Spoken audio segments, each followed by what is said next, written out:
Three terror attacks in 3 days. The latest one at Doda has resulted in injury of 6 army personnel. The Union Territory of Jammu and Kashmir has seen widespread fear following this. I have with me Arun Sharma, who is the Indian Express correspondent from Jammu and has been covering this from the very beginning to tell us about this. Arun, welcome. And tell us, Arun, within days of Modi 3.0 taking charge, we've had these series of attacks. Is there something to read here? It is during the last 3 days, three attacks have taken place at three different places, away from each other with a distance between 200 kilometers to 300 kilometers.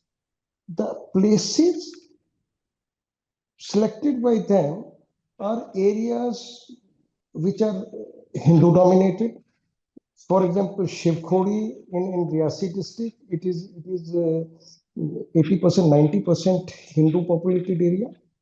Then this Tuesday night attack in Kathua district, it is a Hindu dominated area. It is a plain. It is called Plains of Jammu. It is a plain area. And third attack takes place the same night, Tuesday night, in Bhadrawa,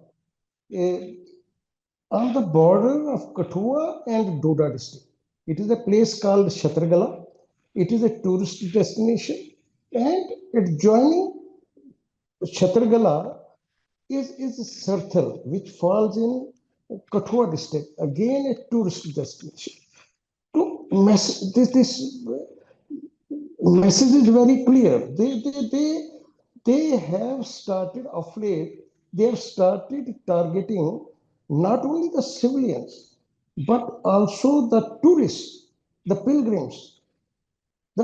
It seems that apart from expanding their area of operation, they want to hit economy of the state as well. Because local people may be earning through tourism, maybe from pilgrims. They want to spread a message across the country, across the world, that everything terrorism, it is not over yet. We are still here.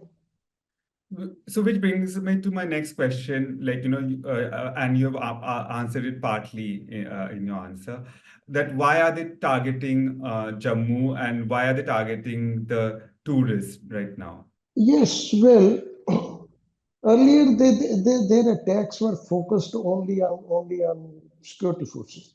But if you see, go in the back in mid-90s, when terrorism was at the peak in Jammu province, they had been targeting civilians as well, even the Hindu civilians as well. But even at that time, they did not target the pilgrims. They did not target tourists. One can say that tourism was not so much in focus in Jammu region at that time. Pilgrims were confined only up to Mata Vaishno Devi, and not Shivkhori was not so much popular. Only few hundred people used to go there and come back. No, they have started expanding not only the area, they have started targeting different sections of the society. They have started targeting different sections of the society, maybe to stretch out the security forces, to create a fear psychosis among the people, among all walks of the people, that no one is untouchable. They can hit at will. They can hit anybody. No, you see that the place Chhatragala where they attacked the security forces and the police naka last night. For the last 10, 15 years, no one had seen militant movement there. No militant attack was reported from there. Tourists in large number they were going. It is tourist season as well, and no summer in place. Everybody was expecting there in Chhatargala also, Sarthal also, and Shiv Khodi also that pilgrims will come. I hope that this militant attack may not affect the tourist season, but certainly, oh, if they are not tracked, if they are not neutralized, people may have fear, and out of fear they may not go to these areas. Arun, in your reports, we hear harrowing accounts of survivors, some of them pretending to be dead till the militants left. So, if you could tell us more about the modus operandi of the militants and how they functioned. This time they appear to be well trained, battle hardened, and it seems that instead of depending on local guides, they are depending on technology. They appear to be using GPS system to find out the routes. They may be using maps GPS. to. So they're more tech savvy, you're saying. Yes, and they are not using communication network. They are using offline communication network where you don't need any telecommunication system to avoid tracking down by the security agencies. Last time they used this wireless phone in Rajouri district only to trap security forces. They switched on the phone, switched it off immediately, signal went, tracking the signal, security forces rushed into the jungle, they killed 5 people. And because the irony is that there are a lot of security forces. The pressure is there. They, but the area topography of the region is so difficult. Jungles are so dense that you can't see a person sitting even at a distance of 10 feet. So this thick foliage, thick forest cover is acting as providing them a natural cover to the mountains. Oh, moreover, what is happening that the militants, if they are operating in a Rajouri district, and suddenly pressure comes on them in a Rajouri district, where security forces move in the forest, they switch over, they can switch over to Poonch, they can move to Riyasi.